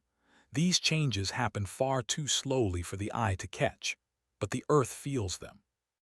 It tilts and wobbles and shifts, ever so slightly, as it makes its quiet way around the sun. And beyond the solar system, our whole galaxy spins. It takes over 200 million years to make a single rotation. In that time, mountains rise and erode, species appear and vanish, civilizations bloom and fall into dust, and yet we are part of that galactic turning. Our sun is a star among billions, drifting slowly through space with its planets trailing behind like soft echoes. No engine pushes us forward. No guide steers our way. We move because movement is woven into the structure of all things. Even black holes drift, those invisible anchors of gravity, those final destinations for light and time. They too orbit, merge, and migrate. They dance in slow spirals with other black holes, and when they finally meet, they send ripples through the very fabric of spacetime. These ripples, called gravitational waves, pass through galaxies like silent waves through an ocean, barely disturbing matter, yet carrying immense power. We detect them now, like gentle knocks at the edge of perception, the universe whispering through its own stillness. And so, from the smallest dust grain to the heaviest star, everything drifts. The universe itself is expanding, every galaxy slipping further from every other, not with speed we can feel, but with time we can't stop. It is not an explosion. It is a breath drawn slowly, eternally. And we, in the curve of this motion, exist not as interruptions, but as expressions of it. Our thoughts, our feelings, our lives, they are moments in the drift, shaped by forces we cannot see, but are part of us all the same. Sometimes you may feel lost, as though life is moving without you, or that you are floating without anchor. But the truth is, to drift is not to be lost. It is to be part of something larger, something steady and quiet and wise. The dust that became your bones was once drifting too. The atoms in your heart once floated through stars. And the silence you carry within you, in your breath, in your sleep, in your wondering, matches the silence of space more perfectly than any sound ever could. So tonight, or any night when the world has quieted and the lights have dimmed, step outside. Look up not for answers but for presence. The stars are drifting, the galaxies are spinning, the universe is unfolding in motion without end. And you, with all your thoughts and questions and hopes, are not outside of it. You are in it, of it, carried within its arms like dust through sunlight, part of the great, soundless drift through space. Before there were stars, before there were atoms, before even the quiet drift of dust through space, there was light. Not the kind that flickers from a candle or shines through leaves, but a pure, unbroken brightness, the first breath of the universe itself. It wasn't made or lit. It was released, set free from the dense, hot silence of the beginning. And when it came, it moved. Not slowly, not hesitantly, but with purpose, with speed, with clarity. It carried with it the message that the universe had begun, and it never stopped moving. That first light was not seen by eyes. There were no eyes to see it, but it passed through the fabric of space, stretching as it traveled, leaving a soft glow behind that would eventually become the background hum of the cosmos. Scientists call it the cosmic microwave background, a name too technical for something so profound. What it really is memory, a glowing echo of the birth of time, a light that has touched every corner of space and that still surrounds us today, like a lullaby too ancient to forget. As the universe expanded, the light stretched with it, becoming softer, cooler, more distant. It drifted through gas and dust, wrapped around galaxies as they formed, illuminated the space between stars. And even now, billions of years later, it's still here. It flows through you as you read. It passes through walls, through oceans, through clouds and bone. It is not bright anymore. It is quiet, like a breath from a dream. But it is steady. It is always arriving. Every particle of light, every photon, carries a story. Not in words, but in energy, in color, in the way it moves. Some photons have traveled across the universe since those earliest days, untouched, unchanged. They were born in the fire of beginning and have never stopped flying. They pass through telescopes, into our eyes, onto mirrors high above the atmosphere. And when they land, they tell us where they've been, which star they left, what gases they passed, how space has bent around them. When the first stars formed, it was light that told us they had arrived. Their fusion blazed into the darkness, and that light scattered outward, shaping the dust around them, heating it, causing it to clump and form planets. Where there is light, there is motion. Where there is light, there is life. The early stars lived fast, burned hot, and collapsed into silence, but their light still echoes in the glow of galaxies and in the elements we carry in our blood. And closer to home, our own sun is a messenger of that same story. Its light is a gift that travels across 93 million miles of space before it touches your skin. It takes about 8 minutes for that light to arrive, 8 minutes during which it could pass silently through glass, reflect off snow, shimmer through leaves. That light, born from the core of the sun where atoms collide and fuse, is made of the same ancient energy released at the beginning. You feel it as warmth. You see it as gold and blue and green as it scatters through sky and sea. But beneath all that, it is a story, a continuation, a living thread. When you look at a star, you are not seeing it now. You are seeing it as it once was. The light that reaches you left that star years, centuries, or even millennia ago. It has been traveling all that time, crossing empty space, passing unseen until it enters your eye and completes its journey. And for a moment, in that instant of perception, the beginning reaches you again. The past becomes the present. The universe folds gently in your direction and offers you a glimpse of its memory. This is the strange and quiet truth. All of space is filled with light, not the kind that blinds, but the kind that reveals. It passes through the dark not to erase it, but to soften it. And though it travels fast, the fastest thing we know, it does not arrive in haste. It has patience. It waits at the edge of a galaxy for a lens to notice it. It slides through the trees at dawn. It rests in the dew. It dances on rivers and walls and cheeks. It never forgets where it came from, and it never stops arriving. We are creatures of that light. Our eyes evolved not just to see, but to respond to the angle of the sun, to the color of dusk, to the shimmer of fire and moon. Plants turn toward it, drink it, use it to build sugars and leaves. Our skin uses it to shape our chemistry. And deep within us, in the rhythms of sleep and wakefulness, light draws the line between night and day, between dreaming and doing. It enters us gently, and in return, we shape our lives around its presence. Yet for all its importance, we rarely think of it as ancient. We treat it as ordinary, a switch, a sunrise, a glow. But every glimmer is part of that first motion. Every shadow is the echo of something that moved toward us. Every color is a gift wrapped in the memory of fire. And behind every beam, there is a silence older than sound. The silence of a universe just beginning to know itself, carried forward forever by light. Let us drift deeper now, into the warmth and wonder of light, not just as something we see, but something that shapes the very fabric of everything. It is easy to imagine light as decoration, as something gentle that plays upon surfaces. But in truth, it is a sculptor, a builder, a constant messenger. Light moves not only through space, but through time. It carries with it the touch of every origin it has passed. And within its shimmer is a map, not one drawn with lines, but one built with movement, memory, and meaning. Every star that has ever burned has poured out its essence in light, and every place that light has touched has been changed. Even the empty regions between galaxies are not untouched. Photons glide through those spaces, passing particles of dust, heating them slightly, giving them the smallest nudge. With enough time, those nudges matter. That warmth becomes motion, and motion becomes structure, and structure becomes form. In this way, light becomes a quiet architect of the universe, shaping without hands, building without sound. There are stars whose light will never reach us. They are too far, or their light is bent away by gravity or blocked by gas and dust. But still they shine, still they give.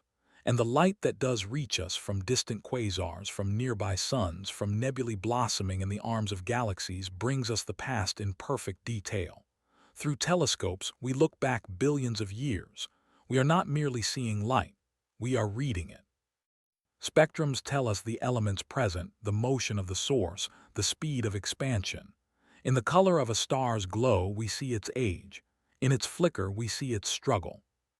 And then there is the light we cannot see. Infrared, ultraviolet, X-rays, gamma rays, all forms of light, all part of the same spectrum. They do not illuminate our rooms, but they reveal hidden stories. With infrared, we see the heat of newly forming stars, still wrapped in gas. With ultraviolet, we trace the edges of galaxies where young stars flare. With X-rays, we detect the collapse of matter into black holes. With gamma rays, we observe the violent end of stars, explosions that ripple across space with the brightness of 1,000,000,000,000 suns. Light is not only gentle, it is profound. It carries both creation and conclusion in its dance. On Earth, light does more than show us the world. It gives the world shape and rhythm. It begins each day with color and ends each night with shadow. It reflects off ocean, scatters in the sky, bounces through leaves. It feeds the plants that feed us. It warms the air that stirs the winds. It helps birds know when to migrate and trees know when to shed their leaves. Every blade of grass that leans toward the sun is following a law written in light. an ancient instruction never spoken, always obeyed. Even in the deepest ocean trenches, where sunlight cannot reach, light has made its mark. It fed the algae that became the food that fed the animals that fell to the depths. And in those dark places, life makes its own light, bioluminescent creatures glowing blue and green, creating beauty where none should be. Their light is a memory of the surface, a reminder that illumination is not always borrowed. Sometimes it is born. And within our own bodies, light has found a home. Our eyes contain cells shaped by millions of years of evolution to receive light, to interpret it, to turn waves and particles into color and shape and meaning. But we don't just see light. We are changed by it. Our circadian rhythms, the natural ebb and flow of hormones, energy, mood, are tied to light. A shaft of morning sunlight can lift the mind. A sunset can still the heart. Even artificial light, if too harsh or too constant, can confuse our internal clock. We are creatures of rhythm, and light is the conductor. There are forms of light that come not from stars but from within. A single firefly blinking in the dark, the glow of a candle held between two hands, the shimmer of lightning in a distant storm. These two are part of the continuum, born not in the heart of fusion, but in chemistry, in heat, in friction. And they still carry messages. They still reach. They still remind us that illumination is everywhere, not only in galaxies but in gardens. Ancient civilizations looked to light for answers. They followed the sun across seasons, aligned stones to catch the solstices, lit fires to mimic the heavens. They told stories of gods who carried the sun, of spirits who lived in the stars. Without understanding photons or fusion, they still sensed the truth that light was more than brightness. It was a bridge between the ordinary and the divine. And now, with our instruments and measurements, we can say more.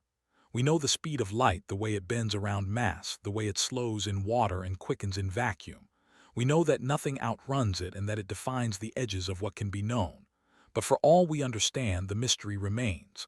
What is light, really? A particle, a wave, a whisper from the origin of everything.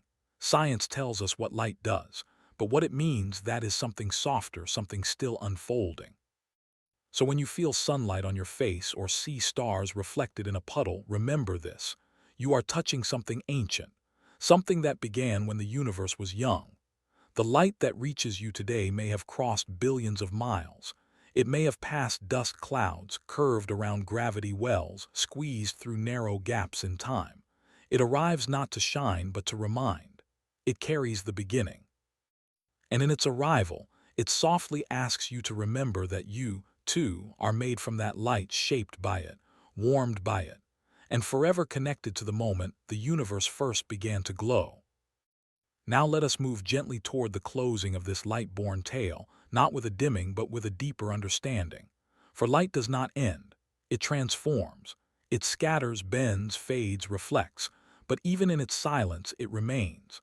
The light from stars that died before our world had oceans still travels. It still brushes the edges of telescopes and dances on the backs of particles floating through deep space. It is not lost. It is simply journeying onward, carrying stories that began long before memory. There are places in the universe where light can no longer escape. Black holes, those deep wells of gravity so strong that not even photons can flee, seem to devour everything. But even there, light is not entirely gone. At the edge, at the event horizon, strange things happen. Quantum whispers suggest that some information escapes, some echo survives. A faint glow, called Hawking radiation, may emerge, a reminder that even the darkest places cannot remain untouched by the story of light. And perhaps this is the most humbling part, that we are beings made from starlight but also from shadow.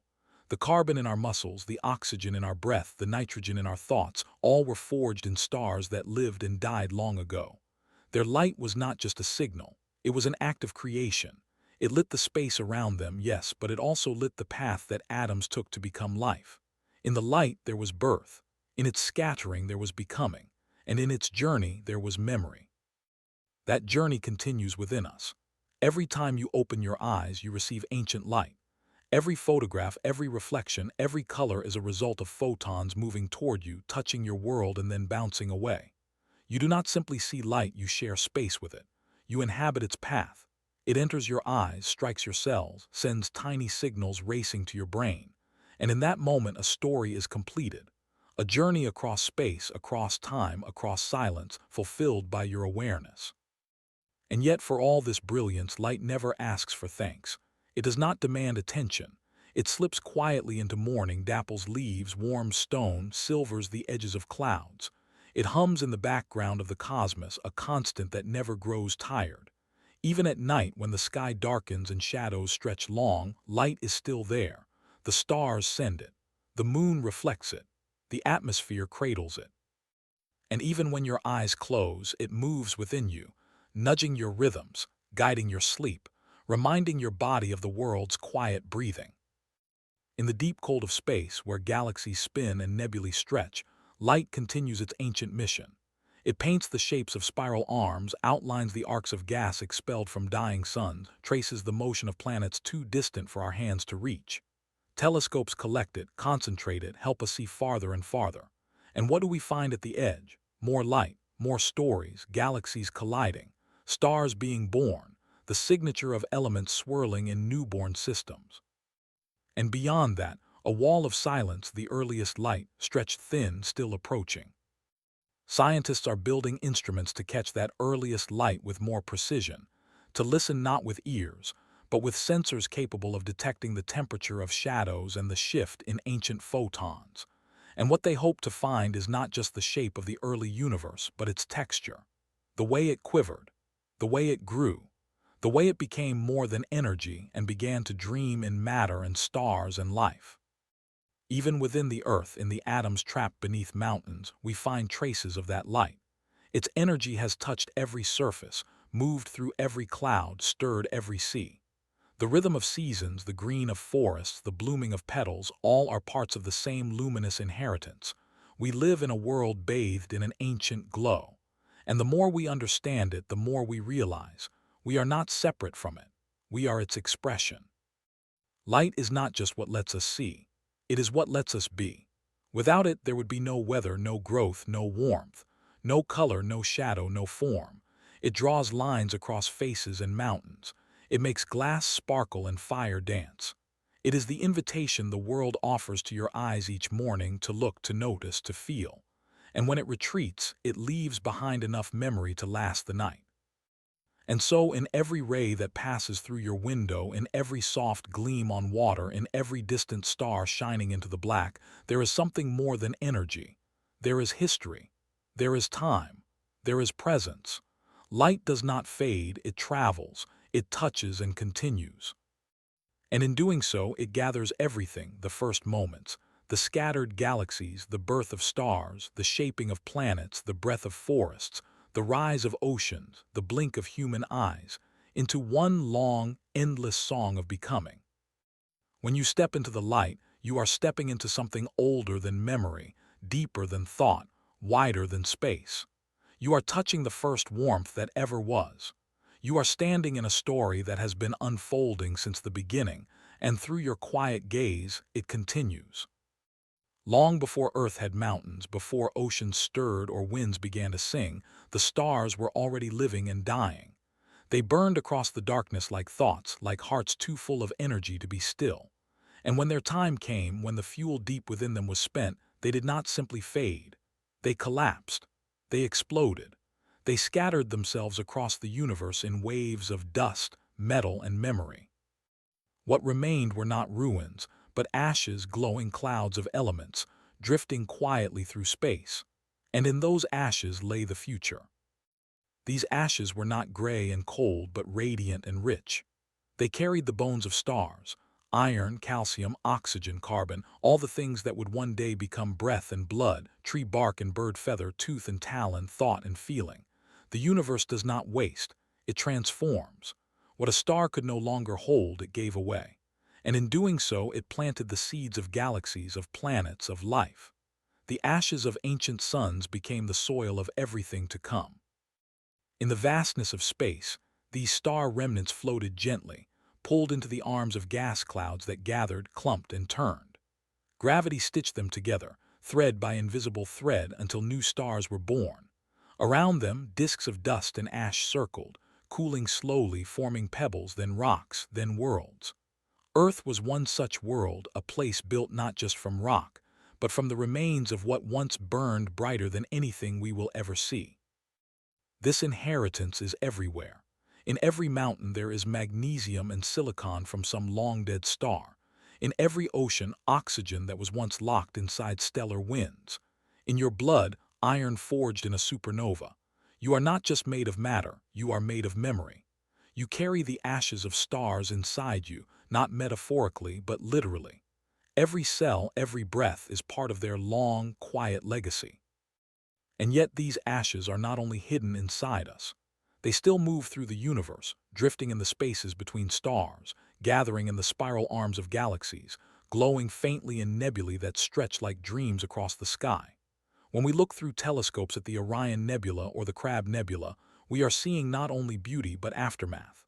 The soft color of ionized gas, the tendrils of expanding debris, these are the last sighs of suns. Their death became a beginning. Some of these stellar remnants are violent. When a massive star explodes in a supernova, it lights up the galaxy, outshining entire constellations. The shockwave blasts material outward at immense speeds, carrying heavy elements into the interstellar medium. But even in that chaos, there is structure. The dust does not vanish, it slows, it cools, it begins to clump again. And slowly the ashes become new homes, new paths, new possibilities. Other stars end more quietly. Small to medium-sized stars like our sun don't explode. They expand into red giants, shedding their outer layers gently into space. What's left behind is a white dwarf, hot, dense, fatting over time. The material it released drifts outward in spherical clouds known as planetary nebulae. These, too, glow with color: soft blues, faint greens, pale violets, as if the star's final breath had painted its farewell in light. Even in silence, the ashes shine.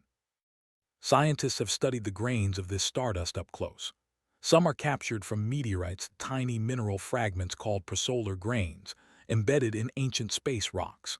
These grains, older than our solar system, survived the collapse of the cloud that formed our sun.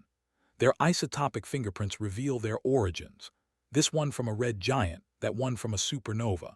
Each is a time capsule, a tiny, solid piece of a star that died before Earth was even a dream. And these grains tell us more than history. They tell us how the elements we depend on came to be. Hydrogen and helium were born in the Big Bang, but everything else, carbon, nitrogen, gold, uranium, was made in stars. Through fusion, through collapse, through explosion. The periodic table is not just a chart of matter, it is a biography of stars. Every entry tells a story of temperature, pressure, death, and release. We walk through a world built by those events. And even now, stars continue to die and give. In distant galaxies, supernovae still flare. White dwarfs still cool.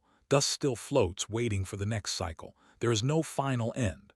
There is only transformation. The ashes are not debris. They are beginnings in disguise. Every forest, every heartbeat, every poem is a shape taken by dust that once burned. You cannot separate yourself from it. You are not beneath the stars. You are within their unfolding. So the next time you look up at the night sky, remember that what shines is not only light, it is memory. And what surrounds that light, the darkness, the space between, is not empty. It is filled with everything that came before, still drifting, still forming, still waiting to become something new. The universe is built from endings that never truly end.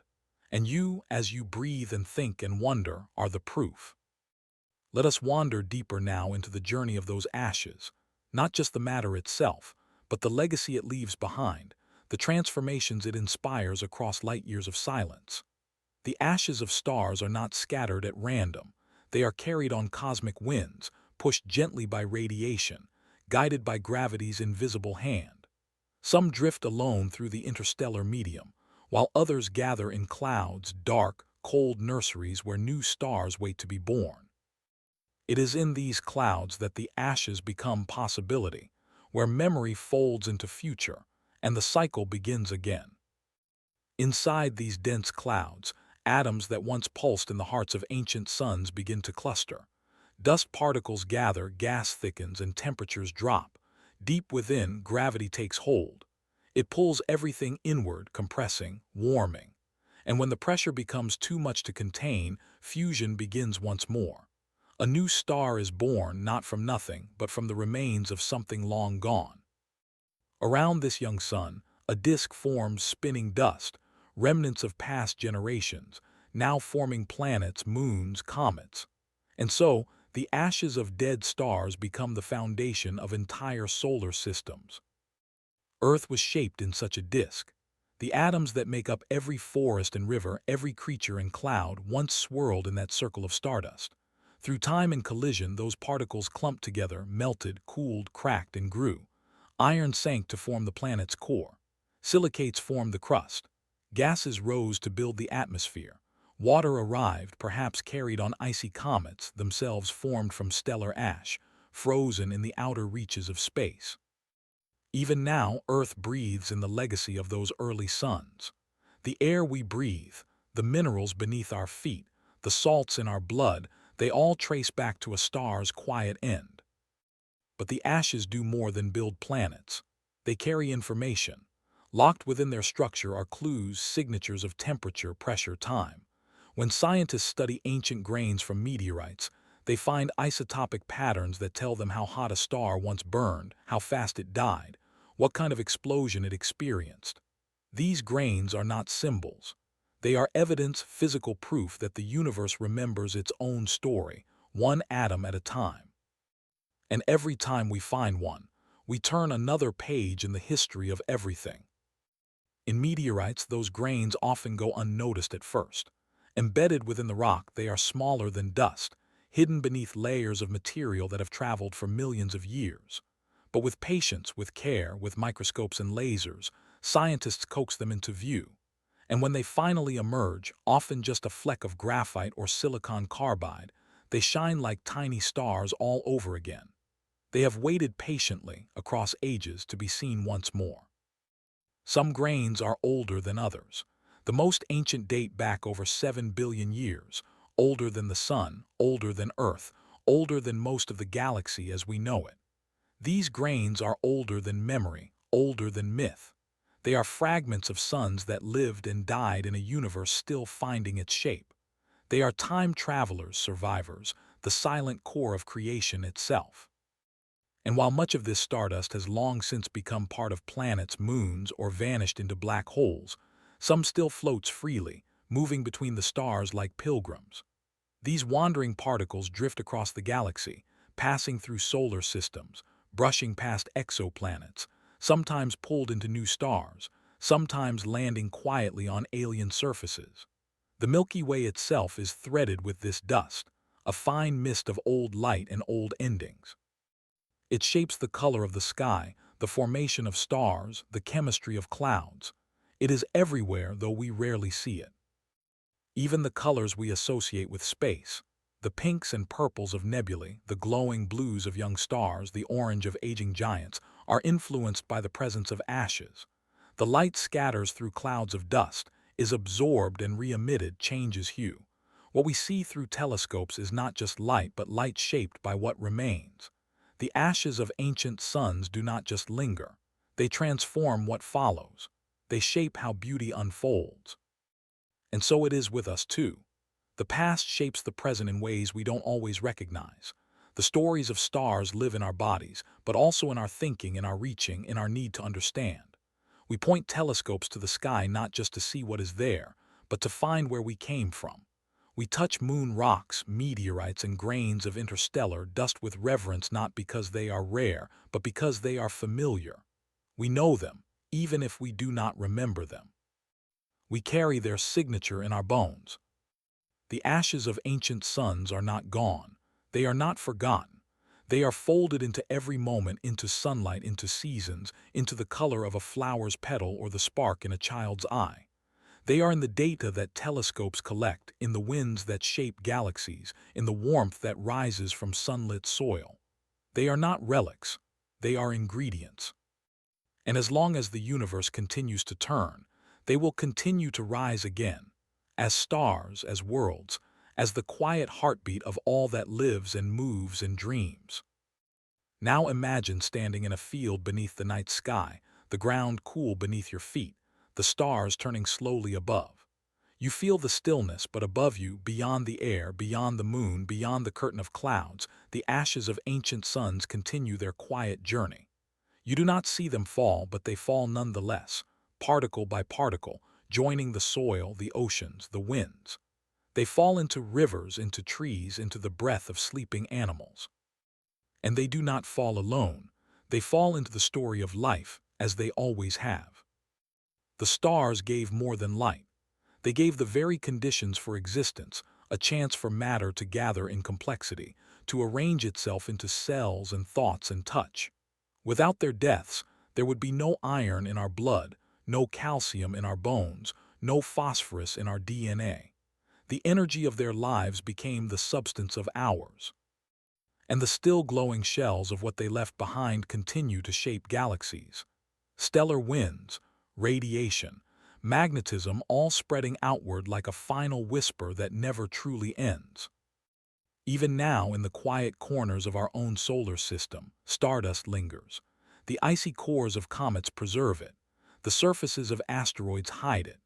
Each time a meteor breaks apart in Earth's atmosphere and falls as dust, we receive a fragment of a star's last breath. That dust may settle in polar snow, deep ocean trenches, or the wrinkles of your shirt without ever revealing its origin. But it carries it all the same, the temperature at which it formed, the fusion that shaped it, the gravity that ejected it, and the stillness of space that carried it home. And home in this case is everywhere, because Earth is not a place apart from the stars, it is a place made of stars. The soil beneath your fingernails is ancient. The breath you exhale tonight contains atoms once trapped in the heart of a sun. We speak of stardust as something poetic, but it is literal. The romance of it lies not in metaphor, but in physics. The universe is not out there. It is in here, moving through you, remembering itself through your body, your words, your heartbeat. And when you sit quietly in a dark room, lit only by the faint pulse of a candle or a distant window glow, you are watching the ancient story continue. The photons bouncing off your skin, the warmth that cradles your hands, the faint shadows they cast, all are evidence of light's long journey, of atoms rearranged, of stars long dead whispering into the shape of now. There is no part of your world untouched by stellar memory. The rocks, the rain, the reflections on water, all shaped by ashes. Even silence carries the weight of stars. In the pause between sounds, in the space between thoughts, in the moments when you feel most small, the vastness is not absence, it is presence. It is the hush of history, the soft chorus of countless suns that once lived, burned, and gave. And though they are gone, their offering remains in the pull of gravity, in the chemistry of oceans, in the story of the expanding universe itself. The past does not vanish. It becomes part of everything. And still the stars die. Still they offer their remnants to the future. Somewhere right now, a red giant is shedding its outer layers into space, building a nebula of color and motion. Somewhere, a massive star collapses into itself and sends shockwaves racing outward, scattering new elements across light years. Somewhere else, a white dwarf cools into blackness slowly, over trillions of years, leaving behind the silent imprint of what it once was. These endings are not tragedies. They are thresholds. We too are part of this cycle. When we speak, when we move, when we pass from one moment to the next, we participate in the rearrangement of matter. And eventually we return to it. Our bodies will break down, but the atoms remain. The carbon, the nitrogen, the oxygen, all will return to soil, to air, to water, to sky. And someday, long after memory fades, those atoms may become part of something new. A tree, a wave, a poem, a child, a cloud, or even another star. There is no waste in the universe. There is only change. There is only motion. There is only a continuous folding and unfolding of the same essential material, again and again, into new shapes, new songs, new silences. And in that dance, the ashes of ancient suns find their way into every corner of being, into the touch of hands, the taste of wind, the curve of rivers, the spark of laughter. What began in fire becomes breath. What collapsed in darkness becomes light again. So the next time you find yourself gazing at the night sky, do not think of the stars as distant. Think of them as familiar, not because you see them, but because you are made of them. Their ashes flow through your veins. Their memory rests in your bones. Their light, even after traveling for 1,000 lifetimes, reaches your eyes and completes its journey in your gaze. And in that gaze, the stars live again. You are not separate from the cosmos. You are its continuation. You are the soft echo of ancient suns, rising now in a different form, glowing not in the sky but in the shape of a life that still moves, still feels, still wonders. The stars have not ended. They have become you. Beneath the hard glitter of frozen worlds, under layers of frost thicker than mountains, something soft persists: breath, not in the way we know it, but in rhythm, in movement, in the possibility of life wrapped in silence. Ice seems final, like a lock, like a pause pressed against the skin of a planet. But even the oldest ice remembers warmth.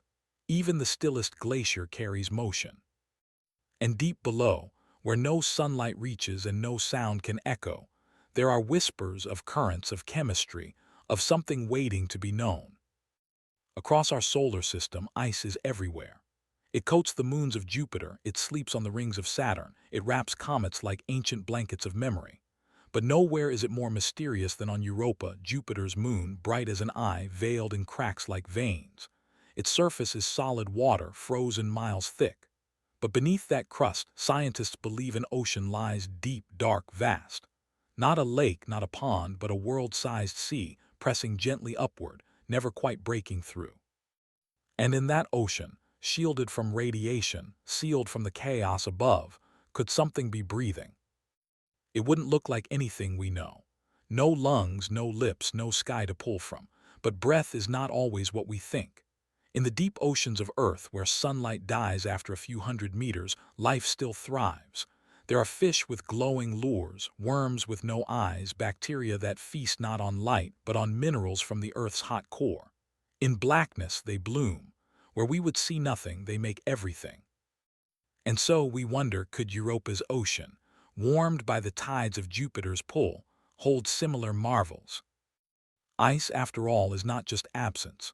It is structure. It is a memory of flow. It forms in layers, trapping gas, shaping time. In Antarctica, scientists drill cores from ancient glaciers and find bubbles of air from thousands of years ago, tiny vaults of atmosphere preserved. The ice remembers what we have long forgotten. In Greenland, a layer of ash tells of ancient volcanic storms. In Siberia, mammoths lie buried in permafrost, their breath caught mid-motion, their eyes still curved in sleep. Ice is not death, it is delay. Even on Earth, under lakes frozen solid for millennia, life endures. Microbes wait in the cold, barely metabolizing, just enough to mark time. They drift in brine pockets, encased in slush, and yet they survive.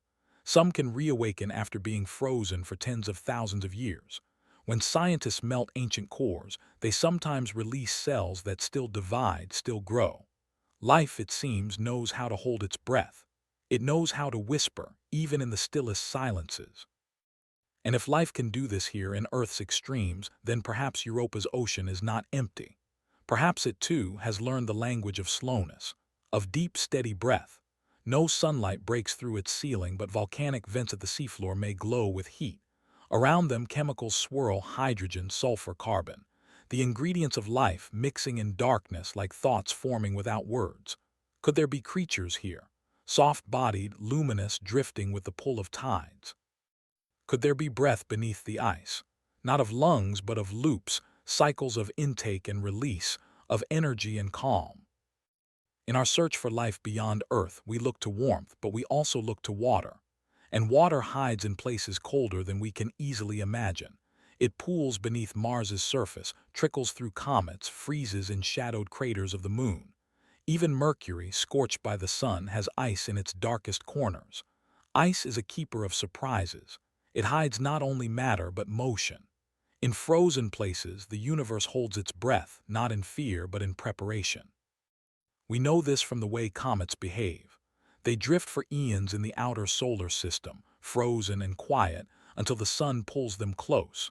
Then, as they warm, their ices sublimate, turning from solid to gas, and tails bloom behind them like wings. They breathe light into space. They leave trails of particles, reminders that silence was never permanent. In every orbit they exhale.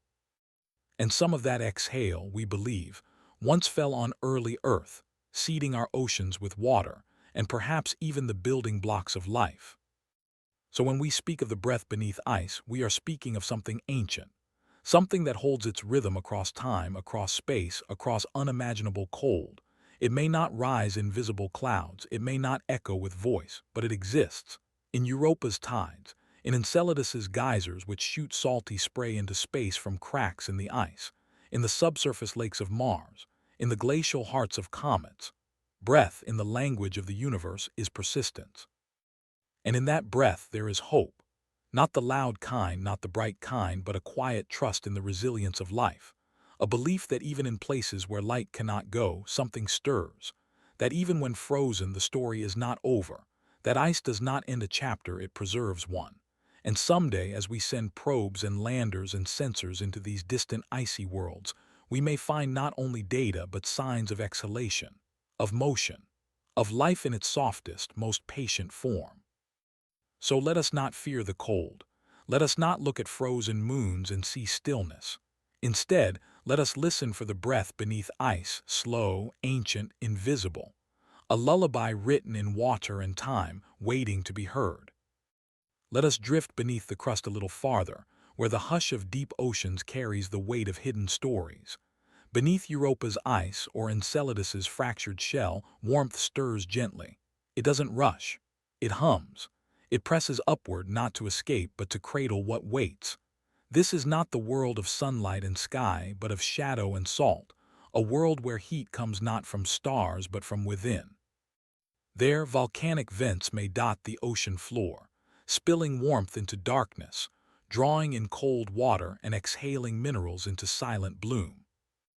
On Earth, in such places, life gathers. Worms without eyes, shrimp without pigment, bacteria that dance on chemical gifts. There is no need for light, only balance. The vents breathe, and in return, life breathes back slowly, steadily.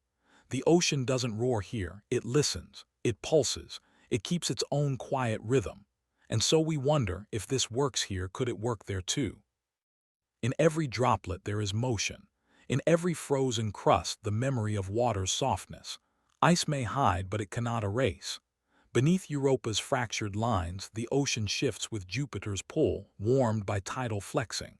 Enceladus sprays its breath into the void, geysers of salt and water vapor reaching space, caught by passing spacecraft, revealing hints of organic molecules. These are not dreams. These are signals. Life, if it exists there, would be slow, small, almost invisible, but so is most life here, the microbial world that hums behind all things. And perhaps, like here, it too holds on not with strength but with patience. Because life does not always bloom in light. Sometimes it rests beneath layers of silence, shaping itself without witness, waiting to be seen. And now we gently return to the surface, not to leave the depths behind but to carry their quiet lesson upward. The ice above may still shine in silence, but beneath it we know breath moves. Not loudly, not quickly, but steadily. This is the way of hidden life. It endures in shadows. It sings without sound. It thrives where eyes cannot go. Europa's icy shell may be a wall, but also a shield, protecting whatever lies below from radiation, from chaos, from time. And beneath that protective stillness, the ocean may rock gently, stirred by the tug of Jupiter's gravity, warmed by the slow friction of a turning moon. There may be no storms, no seasons, only rhythm, only breath. If life is there, it would be born not from light but from patience. It would pulse with heat, not fire. It would feed on chemistry, not sunlight. And it would remind us that the universe is not only vast, it is gentle. That life does not always rush to be seen. Sometimes it chooses to wait, to rest beneath the ice, to bloom in the dark. We do not need to find it to believe in it. The very presence of oceans beneath frozen moons is a promise. That warmth finds a way, even in the coldest places. That breath continues, even under miles of silence. That life, in all its mystery, is quieter and braver than we ever imagined.